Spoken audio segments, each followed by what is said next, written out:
দৈনিক সমকাল একটা খুব গুরুত্বপূর্ণ রিপোর্ট করেছে আজ।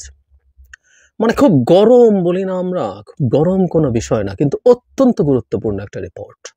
শহীদ ওয়াসিম, তার ছবিটি বাদ পড়ে গেল আমার দেশ পত্রিকার প্রথম সংস্করণে।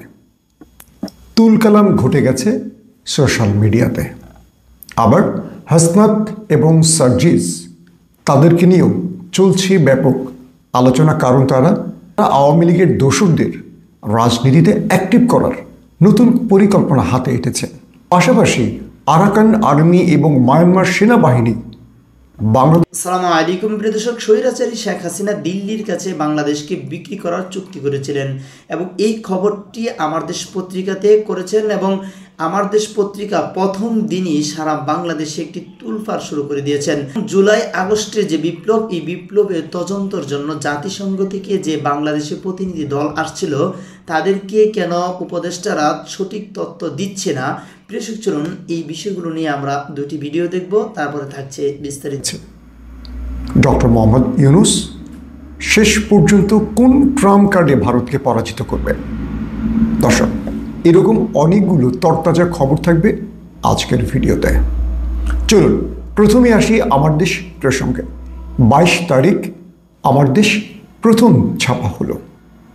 আওয়ামী ফ্যাসিজম এতটা ভর করেছিল বাংলাদেশের উপর যে তারা একমাত্র ভিন্ন মতের গণমাধ্যম আমার দেশকে বন্ধ করে দিয়েছে, আগুন ধরিয়ে দিয়েছে এবং এর সম্পাদক মাহমুদুর রহমানকে দীর্ঘদিন জেলে আটকে রেখেছে। অবশেষে তিনি দেশ ছাড়া অর্থাৎ দেশান্তরিত হয়েছিলেন। সেই ব্যক্তি দেশে ফিরে এসে আবারও জেলে গেলেন অন্তর্বর্তীকালীন সরকারের সময় এবং আমাদের তীব্র আন্দোলনের মুখে তিনি ছাড়া পেলেন। অবশেষে তিনি তার পত্রিকা আমার দেশকে এ দেশের মানুষের কল্যাণে আবারও মাঠে আনলেন। কেন বললাম? এই পত্রিকাটি একমাত্র গণমাধ্যম যারা নির্ভয় অর্থাৎ ভয়কে উপেক্ষা করে, সাহসকে বুকে সঞ্চার করে লড়াই করেছিল ফ্যাসিস্টদের বিরুদ্ধে। বাকি সবাই আপোষ করেছিল। প্রথম সংস্করণে বা এই 2024-এ এসে একদম শেষ বেলায় আমার দেশ পত্রিকাটি এমন কি চমক দেখালো বা এমন কেন সমালোচনার মুখে পড়ল? আমরা এখন পর্যন্ত জানি না কনফার্ম জুলাই অভ্যুত্থানে আমাদের কত ভাই, আমাদের কত সন্তান শহীদ হয়েছে। না জামায়াত ইসলাম না বিএনপি কেউ সঠিকভাবে এই তালিকাটি করতে পেরেছে। সংখ্যাটির মধ্যে 19-20 একটা পার্থক্য থেকে যাচ্ছে। প্রশ্ন হলো, শহীদ ওয়াসিম কেন আমার দেশ পত্রিকার তালিকা থেকে বাদ পড়লেন, অর্থাৎ শহীদের তালিকা থেকে বাদ পড়লেন, বা তার ছবিটি কেন প্রকাশ করা হলো না? যদিও এই ব্যাপারে মাহমুদুর রহমানের সাথে এখনও আমার কোনো কথা হয়নি। আমি সোশ্যাল মিডিয়াতে আমার ভক্ত, অনুরাগী বা আমার প্রিয় তাদের পোস্ট, কমেন্ট এগুলোর আলোকেই এই ভিডিওতে কথা বলছি। বিষয়টি হলো 2000-এর অধিক শহীদ হয়েছে। গণকবরে এখনও পড়ে আছেন অনেকে, যাদের নাম তালিকায় আসেনি। এগুলো নিয়ে বিএনপি কিংবা জামাতের কোনো তোড়জোড় দেখছি না, কোনো চেষ্টা দেখছি না অনুসন্ধানে। সব দোষ কেন আমার দেশের? শহীদ ওয়াসিম ছাড়া বিএনপি সমর্থিত বহু যুবকের তালিকা কিন্তু এই তালিকায় রয়েছে, অর্থাৎ আমার দেশের তালিকায় রয়েছে। কেবল বাদ পড়েছেন শহীদ ওয়াসিম। এটি অনিচ্ছাকৃত বলেই আমার মনে হয়, কারণ ওয়াসিমকে কেন বিএনপি বাদ দেবে? ইন্টেনশন তো এরকম হবার কথা নয়, বা আমার এই রিপোর্টে এরকম মনে হয়নি। কিন্তু বিএনপি হঠাৎ এই বিষয়টিকে আলোচনায় আনলো কেন? বিএনপি কি আমার দেশকে বিতর্কিত করতে চাইছে? যে পত্রিকাটি এতদিন পর এত ঝঞ্ঝা পেরিয়ে এসে আত্মপ্রকাশের নামলো, তাকে সহযোগিতার বদলে তাকে বিতর্কিত করছে। কখন? যখন 18 বছর ধরে বিএনপিকে কোণঠাসা করে ফেলেছিল বাংলাদেশের সকল গণমাধ্যম। একটি গণমাধ্যমের নাম বলেন যারা বিএনপির পক্ষে দাঁড়িয়েছিল কিছু সময়ের জন্য? 21 টেলিভিশন, নয়া দিগন্ত, দিগন্ত টেলিভিশন, চ্যানেল 1 সবগুলো বন্ধ হয়ে গিয়েছিল। যদিও পরবর্তী 21 টিভি ফিরে এসছে, কিন্তু আমার দেশ পত্রিকার লড়াইটা ছিল ভিন্ন। আপনি যদি দেখেন গত 15 বছরে প্রথম আলো বা আদার্স, ডেইলি স্টার সহ বাকি পত্রিকাগুলোর অবস্থান কি। বিএনপিকে মনে রাখতে হবে এই প্রথম আলো যুগান্তর তারেক রহমানকে খাম্বা তারেক বানিয়েছিল, অথচ এর নেপথ্যে সঠিক তথ্যগুলো কখনো প্রকাশ করেনি। তারেক রহমানের সাথে কিসের বিরোধ? প্রথম আলো গ্রুপ এবং যমুনা গ্রুপ তারা খাম্বার কাজটি চেয়েছিলেন, কিন্তু তারেক রহমানের দল ক্ষমতায় থাকার সময় তাদেরকে এই কাজগুলো পাইয়ে দেওয়া হয়েছে বা দেয়া হয়েছে যারা টেন্ডারে এই রেটটা কমিয়ে দিয়েছিল, অর্থাৎ রাষ্ট্রের টাকা লোপাট করতে দেয়নি তারেক রহমান। আর সঙ্গে তারেক রহমানকে খাম্বা উপাধি নিতে হয়েছে এই গণমাধ্যমের পক্ষ থেকে। যখন বিএনপি জামাত রাজপথে আন্দোলন করছিল তখন এই আওয়ামী ফ্যাসিজমের লোকেরা, আওয়ামী দোসরেরা আওয়ামী গণমাধ্যমগুলো প্রচার করেছিল বিএনপি জামাত জ্বালাও পড়ার রাজনীতি করছে। এই প্রথম আলোর বড় বড় শিরোনাম। যখনই বিএনপি জামাত কোনো বড় আন্দোলন করতে চেয়েছিল তখনই এই প্রথম আলোর ডেইলি স্টার সঙ্গে বাকি গণমাধ্যমগুলো জঙ্গিবাদের তকমা দিয়েছিল বিরোধী মতকে। অথচ দেখেন, যখন আমরা প্রথম আলো ডেইলি স্টারের বিরুদ্ধে সোচ্চার হচ্ছিলাম তখন বিএনপির মহাসচিব মির্জা ফখরুল সহ বিএনপির অনেক বড় বড় নেতারা প্রথম আলোর পক্ষে দাঁড়িয়েছিল, যারা শহীদ ওয়াসিমের একটি ছবি প্রকাশ না পাওয়ায় আমার দেশকে বয়কটের ঘোষণা দিয়েছেন, যারা আমার দেশের গোষ্ঠী উদ্ধারে নেমে গেছেন সোশ্যাল মিডিয়ায়। অথচ 15 বছর এই বিএনপির একদম টপমোস্ট লিডার বেগম খালেদা জিয়া, তারেক রহমান সহ সকল নেতাকে কিভাবে দোষী প্রমাণে ব্যস্ত ছিল এই প্রথম আলো, ডেইলি স্টার সহ বাকি গণমাধ্যম। অথচ দেখেন এদের সাথে বিএনপির প্রেমটা কেমন মাখো মাখো। ইলিয়াস পিনাকিরা যখন প্রথম আলোর বিরুদ্ধে বিচার চাইলেন, রাজপথে গণতান্ত্রিক উপায়ে আন্দোলন করতে চাইলেন, তখন মির্জা ফখরুল প্রথম আলোর বিরুদ্ধে কিভাবে, প্রথম আলোর পক্ষে কিভাবে মাঠে নেমেছিলেন, যে কারণে আমাদের আন্দোলন এখন পর্যন্ত সাফল্য পায়নি এই বিএনপির জন্য। অথচ দেখেন একটা পত্রিকা এসে হঠাৎ করে এত দ্রুত সময়ের মধ্যে, কদিন আগে মাহমুদুর রহমান দেশে ফিরলেন তুরস্ক থেকে, এরপর অর্থনৈতিক কারণ, নতুন করে প্রেস চালু করা, নতুন সংবাদদাতা নিয়োগ, অফিস শুরু করা, সব কিছু অল্প সময়ের মধ্যে করতে গিয়ে একটা মিস্টেক হতেই পারে। অথচ এটাকে ক্ষমা সুন্দর দৃষ্টিতে দেখছে না আমাদের আজকের আলোচিত দল বিএনপি বা তার সমমনা রাজনীতিবিদরা। তারা আমার দেশের সমালোচনা করছেন। মাহমুদুর রহমান কে? কাদের জন্য লড়াই করেছে ভুলে গেছেন? কাদের জন্য জেলে গেছেন মাহমুদুর রহমান ভুলে গেছেন? দেশ ছাড়া হয়েছেন কেন? বাংলাদেশের কোন পত্রিকার সম্পাদক দেশ ছাড়া হয়েছেন? কোন পত্রিকার সাংবাদিক জেলে গেছেন? মনে করে দেখেন তো। অলিউল্লাহ নোমানরা কোথায় ছিলেন? দেশে থাকতে পেরেছেন? মাহমুদুর রহমান দেশে থাকতে পেরেছেন? আমাদের আসাদ ভাই, আবুল আসাদ, তার সঙ্গে কি আচরণ করা হয়েছে মনে আছে? এখন পর্যন্ত দিগন্ত টেলিভিশন আসতে পারেনি, ইসলামী টেলিভিশন আসতে পারেনি, চ্যানেল 1 আসতে পারেনি। ভুলে গেছেন, সব ভুলে গেছেন আপনারা না? প্রথম আলোর পক্ষে দাঁড়াতে পারেন যখন আমরা প্রথম আলোর শাস্তি কামনা করছি, আর আপনারা আজকে আমার দেশের শহীদ ওয়াসিমের একটি ছবি, এটা ভুলবশত হয়েছে আর এটাকে নিয়ে আপনারা এত কথা বলছেন। আমি বলি আমার দেশের উচিত ছিল, হ্যাঁ দ্রুত সময়ে অনেক ভুল হতেই পারে, এটি স্বাভাবিক। বাকি বিএনপির তো অনেক শহীদ আছে এই ছাত্র অভ্যুত্থানে, তাদের নাম কি বা তাদের ছবি কি বাদ পড়েছে? একটা ভুলক্রমে বাদ পড়েছে।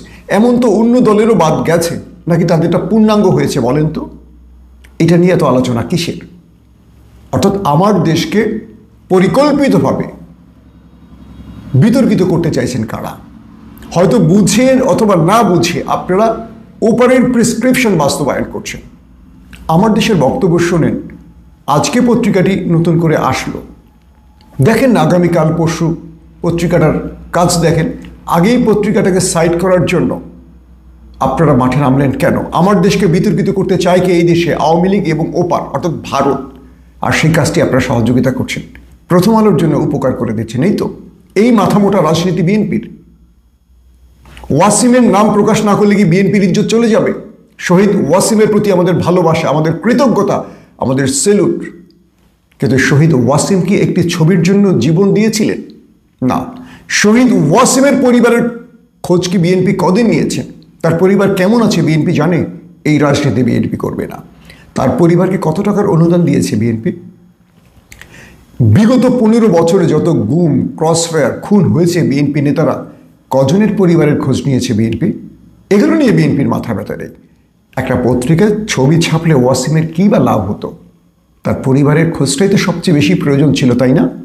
প্লিজ বিএনপিকে বলবো, এই ভুল পথের রাজনীতি থেকে বেরিয়ে আসেন।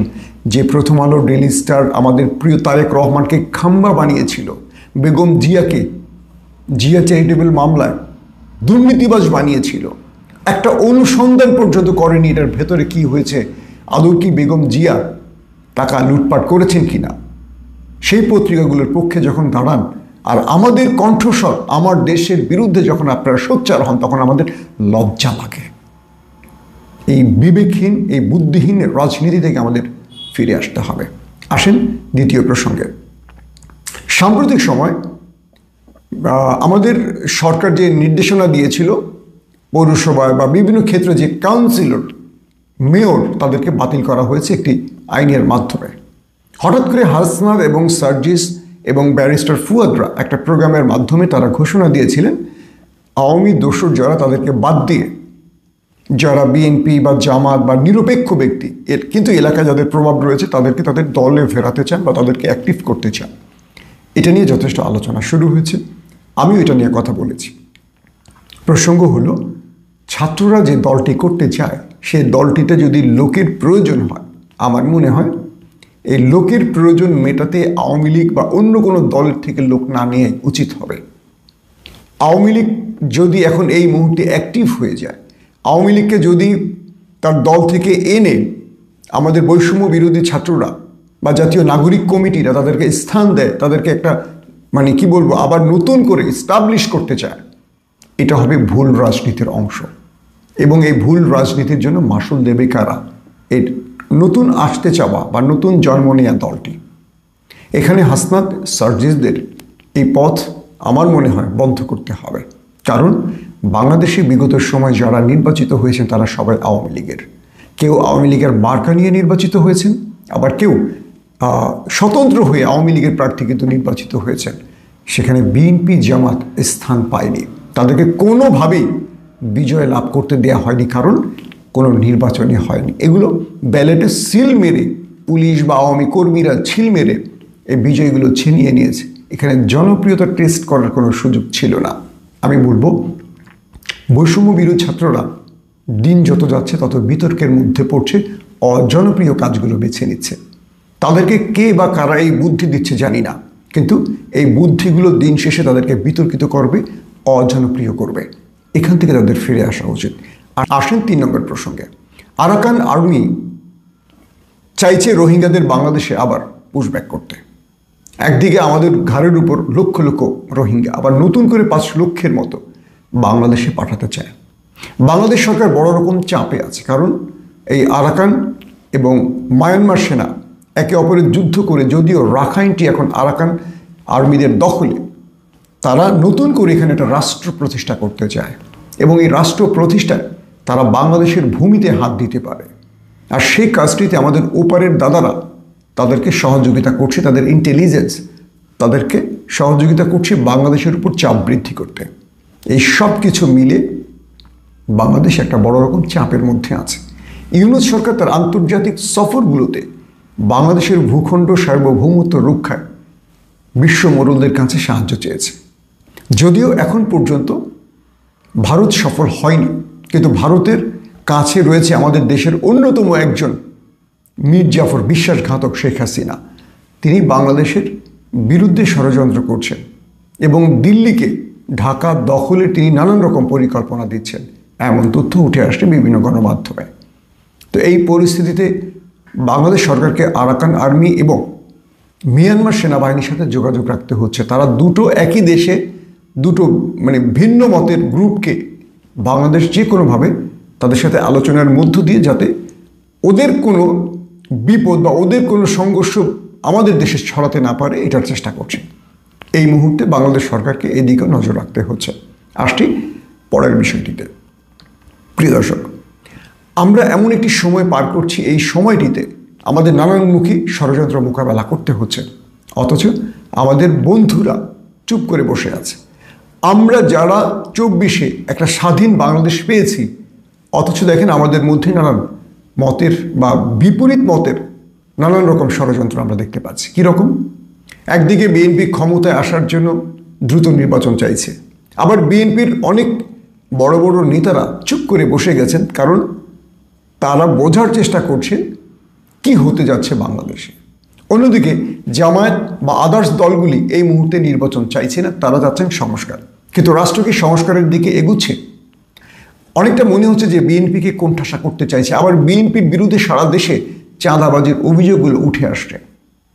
তারেক রহমান যতই চেষ্টা করছেন তার দলের মধ্যে একটা ভিন্ন ইমেজ তৈরি করতে পারছেন না, কারণ 15 বছর পর বা 18 বছর পর যে দলটি ক্ষমতার স্বাদ পেতে যাচ্ছে, সেই দলটি একটু সংযত বা একটু ধৈর্যের পরিচয় দিলে হয়তো বা অনেক কিছু সম্ভব হতে পারে। কিন্তু কেন যেন বিএনপি ধৈর্যের পরিচয় দিতে পারছে না।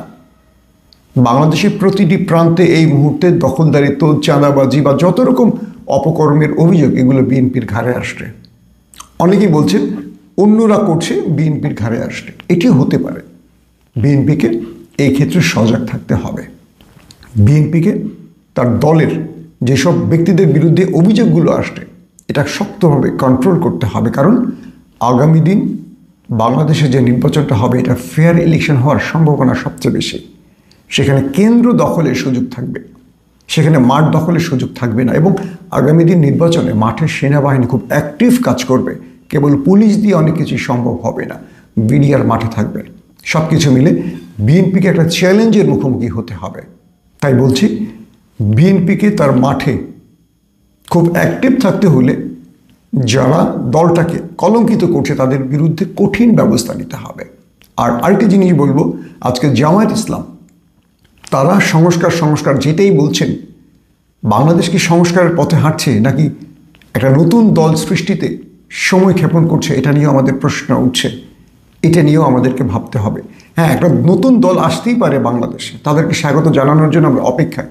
কিন্তু তারা যদি আওয়ামী লীগকে সেই দলটার মধ্যে ভিড়িয়ে তাদের দলকে শক্তিশালী করতে চায়, তাহলে আমরা মনে করব বিষয় না, কিন্তু অত্যন্ত গুরুত্বপূর্ণ একটা রিপোর্ট। আমি এই রিপোর্টটা মূলত পড়তে চাই। এটাতে খুব বেশি নিজের টেক বলার জায়গা নেই, যা আছে সেটা বলবো শেষে, কিন্তু এই রিপোর্টটা পুরোটা একটু আমাদের শুনে রাখা দরকার। আমি পুরোটাই পড়বো। অত্যন্ত গুরুত্বপূর্ণ একটা রিপোর্ট, এটা একটা রেকর্ড থাকুক, এবং আপনারা অনেকেই হয়তো পড়েননি, তাই আমার মনে হলো যে আপনাদের কাছে এই রিপোর্টটা একটু আনা দরকার। এটা আমাদের এই সরকারের কিছু ক্ষেত্রে ব্যর্থতা এবং কিছু ক্ষেত্রে সদিচ্ছা নিয়ে গুরুতর প্রশ্ন তৈরি করছে আমাদের এই গণ-অভ্যুত্থান প্রশ্নে। হেডলাইন হচ্ছে, জাতিসংঘকে এখনো পূর্ণাঙ্গ তথ্য দেয়নি সরকার। অন্তর্বর্তী সরকারের আহ্বানে দুদফা বাংলাদেশে আসে জাতিসংঘের তদন্ত দল। জুলাই আগস্টে ছাত্র জনতার উপরে সরকারি বাহিনীগুলোর মানবাধিকার লঙ্ঘনের ঘটনা তদন্ত করে, তবে সরকারের কাছ থেকে পূর্ণাঙ্গ তথ্য না পাওয়ায় নির্দিষ্ট সময় তারা প্রতিবেদন দিতে পারেনি বলে জানিয়েছে। জাতিসংঘের উচ্চ পর্যায়ের কর্মকর্তা সমকালকে জানান, বর্তমান অন্তর্বর্তী সরকার জুলাই আগস্টে ছাত্র জনতার ওপরে মানবাধিকার লঙ্ঘনের ঘটনা তদন্তের জন্য তাদের আমন্ত্রণ জানায়। বিষয়টি সরকারের অন্যতম অগ্রাধিকার বলা হলেও অপরাধ এবং অনেক অপরাধী তথ্য দেওয়ার ক্ষেত্রে অপারগতা লক্ষ্য করা গেছে, যা মোটেও কাম্য নয়। এ কারণে তথ্য অনুসন্ধান দল তাদের প্রতিবেদন শেষ করতে পারছে না। অবশ্য নতুন করে জানুয়ারির মধ্যভাগে প্রতিবেদন শেষ করার লক্ষ্যে কাজ চলছে। পূর্ণাঙ্গ তথ্যপাত্র না পাওয়ায় প্রতিবেদনও অসম্পন্ন হবে বলে তিনি জানান। খেয়াল করি আমরা, বিভিন্ন ক্ষেত্রে যেসব তথ্য চাওয়া হচ্ছে বিভিন্ন আহত নিহতদের, সেগুলো ঠিকঠাক মতো পাওয়া যাচ্ছে, এবং কোনগুলো পাওয়া যাচ্ছে না আমরা একটু পরে বুঝবো। এবং শুনতে শুনতেই আমার মনে হয় আমরা বুঝে ফেলবো সরকার কেন এই গড়িমসি করছে। এটা স্বীকারও করেছে সরকার। এখানে স্পেসিফিকলি একজনের নাম আছে, যা পররাষ্ট্র মন্ত্রণালয়ের তৌফিক হাসান। তিনি বলেন, তথ্য অনুসন্ধান মিশনের চাহিদার ভিত্তিতে স্বরাষ্ট্র মন্ত্রণালয় সহ বিভিন্ন দপ্তর ও বিভাগ থেকে যেসব তথ্য পররাষ্ট্র মন্ত্রণালয়ে পাঠানো হয়েছে সেগুলো তাদেরকে দেওয়া হয়েছে। তিনি জানান, জাতিসংঘের যে স্বীকৃত পদ্ধতি আছে তথ্য অনুসন্ধানী দল সেটাই করতে চাইছে। সেখানে তারা আবার যে তথ্য পাবে সেটা তারা গোপনীয়তাও রক্ষা করবে। তারা 1 জুলাই থেকে 15 আগস্ট পর্যন্ত ঘটনার মূল উৎস বিশ্লেষণ ও ভবিষ্যতে এই ধরনের ঘটনা পুনরাবৃত্তি রোধে সুপারিশ করবে, কিন্তু আসলে এগুলো হয়নি।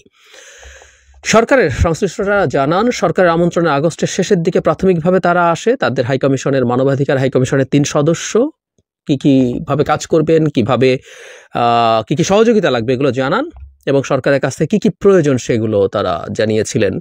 তারপর মূল তদন্ত দল আসে সেপ্টেম্বরে এবং তারা বিভিন্ন জেলা সফর করে মাঠ পর্যায়েও আসলে তথ্যপত্র নিয়ে ফিরে যায়।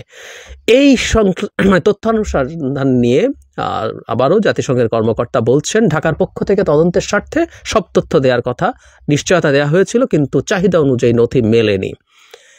সরকার তথ্য দিয়েছে, তবে আংশিক। বিশেষ করে এই জায়গাটা আমরা দেখি, জুলাই ও আগস্টে ছাত্র জনতার উপরে সংগঠিত মানবাধিকার লঙ্ঘনে বিভিন্ন নিরাপত্তা বাহিনীর বিষয়ে তথ্য চেয়ে তেমন সাড়া পাওয়া যায়নি। আমরা এই যাই প্রধান কারণ বলে মনে করি এবং এইখানে সরকার এটা ইচ্ছাকৃত গড়িমসি, এটা মানে জাস্ট গড়িমসি, এটা পরিকল্পিতভাবে এটা দেওয়া হয়নি এবং এটা সরকার ঠিক করছে কিনা আমরা সেই আলাপটাও আসলে করব। তারপর বাংলাদেশকে 24 অক্টোবর সময় বেঁধে দেয়, 30 সেপ্টেম্বরের মধ্যে তথ্য দিতে দেয়, তাও হয়নি। পরে 9 নভেম্বর বেঁধে দেয়, এবারও ব্যর্থ হয়েছে। আবার নতুন করে সময় দেওয়া হয়েছে, বাট তার মানে বারবার তারিখ বেঁধে দেওয়ার পরও সরকারের দিক থেকে তথ্য দেওয়া হয়নি। তাহলে প্রাথমিকভাবে মনে হতে পারে যে সরকারের ইনএফিসিয়েন্সি আছে কিনা। ইনএফিসিয়েন্সিও আছে, কোনো সন্দেহ নেই, কারণ এই আহতদের ক্ষেত্রে আমরা চিকিৎসার ক্ষেত্রে চরম ইনএফিসিয়েন্সি দেখেছি সরকারের।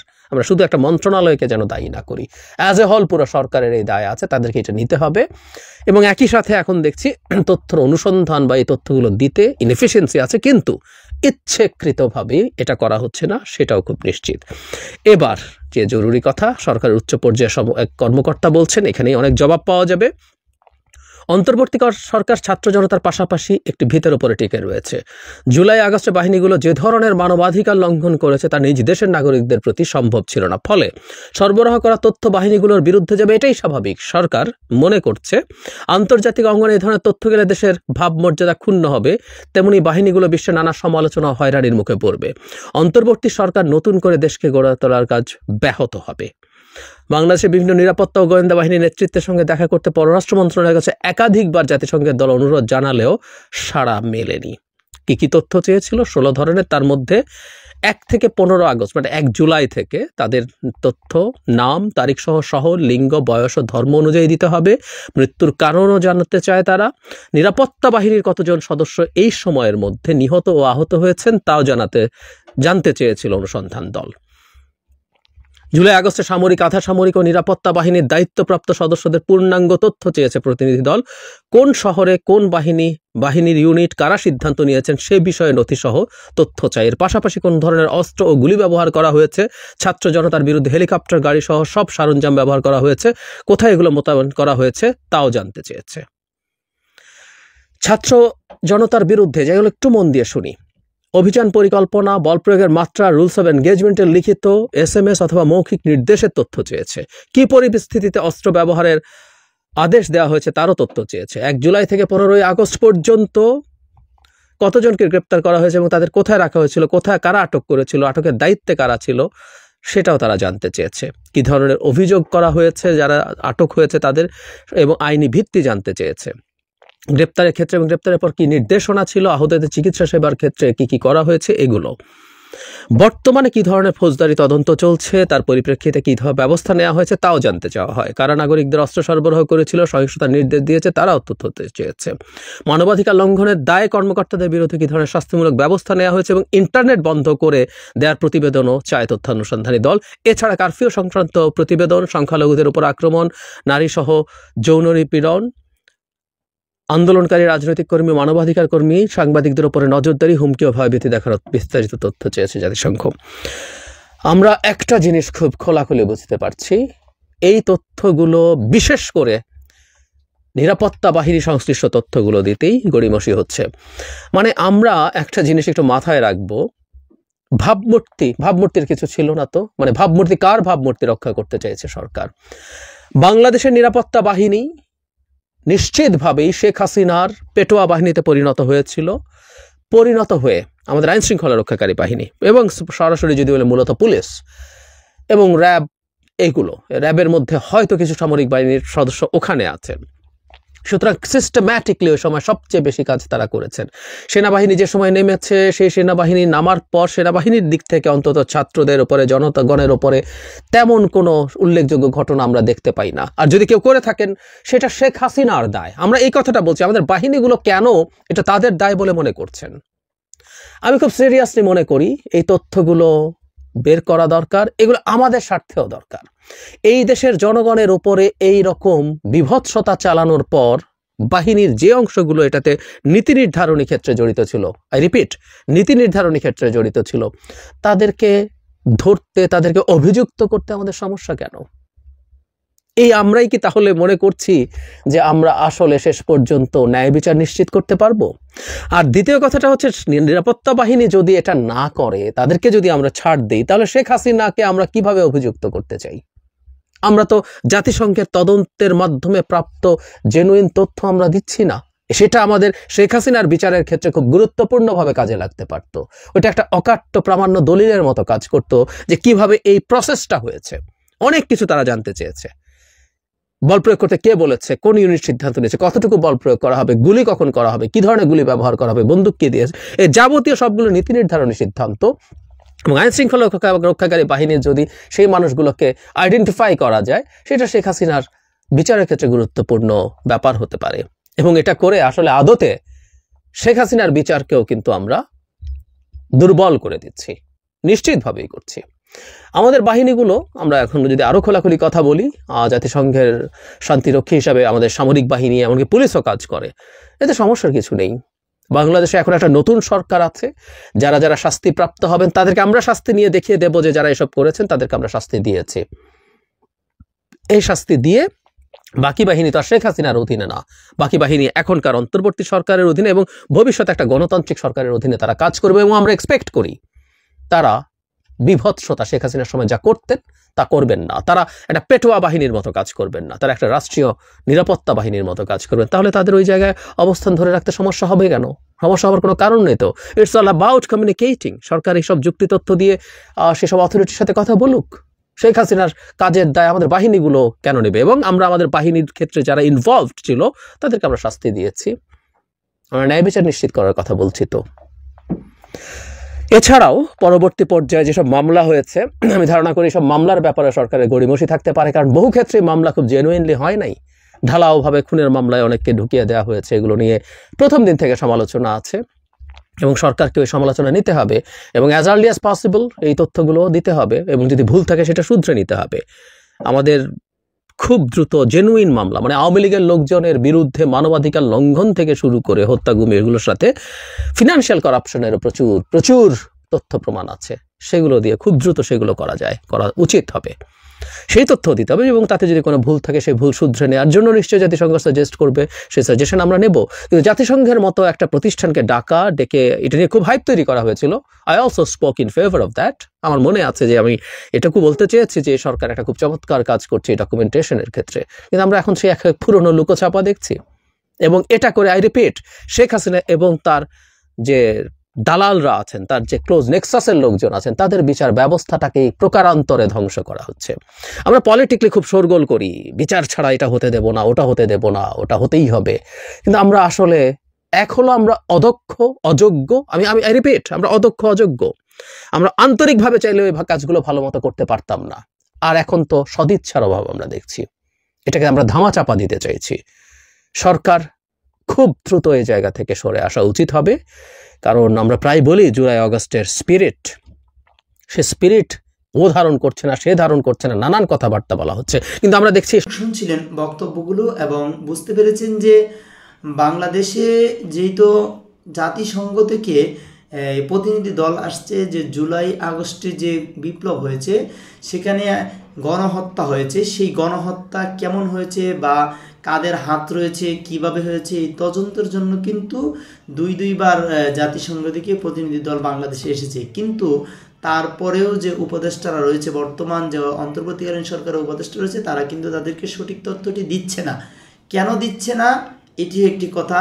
আর এখানে আমরা দেখেছি যারা এই জুলাই আগস্টের গণহত্যার বিচার যাদের উপরে দাখিল করা হয়েছে বা যাদের মামলা হয়েছে, যাদেরকে গ্রেফতার করা হয়েছে, তাদেরকে কারাগারে এমন শান শৌকতে রাখা হয়েছে এবং তাদেরকে যখন আন্তর্জাতিক ট্রাইব্যুনালে বিচারের জন্য নেওয়া হয়, আমরা দেখি হাসতে হাসতে তারা যেন কোনো এক রাজপ্রাসাদ থেকে বের হয়ে আসছেন, হাজারো ফুলের তাদেরকে তোড়া দিয়ে বরণ করে নিচ্ছে, এমন একটি পরিবেশ। এই যে জিয়া বা আমরা দেখি যে যাদেরকে গ্রেফতার করা হয়েছে তারা কেমন করে হাসে, তারা তো মৃত্যুর ভয়ে কাঁদবে, তারা তো তাদের যে অন্যায় করেছে সেই অন্যায়ের জন্য যে সাজা তার ভয়ে তাদের কম্পিত হয়ে যাওয়ার কথা, কিন্তু তারা এমনটা হচ্ছে না কেন? এটি অনেকের মনে প্রশ্ন। আমি এখানে প্রশ্নটি পরিপূর্ণ ভেঙে দিতে চাই, বা এই জনগণের যে এই হাসির তাদের হাসির যে কারণ সেইটি অনেকে জানতে চান। তো এই হাসির কারণ একটাই, এই যে অন্তর্বর্তীকালীন সরকারের উপদেষ্টা রয়েছে তারা বিভিন্ন মহল থেকে আওয়ামী লীগের সাথে যোগাযোগ করছেন বা বিভিন্ন জায়গা থেকে তারা আওয়ামী লীগের সাথে কন্ট্যাক্ট করছেন, এবং যারা সেই আদালতে হাজির হচ্ছেন বা জেলখানায় রয়েছেন তারা কিন্তু যে অন্তর্বর্তীকালীন সরকারের উপদেষ্টাদেরকে আওয়ামী লীগে কিনে নিতে আর মনে হয় কিছু সময় লাগবে, বেশি সময় প্রয়োজন হবে না।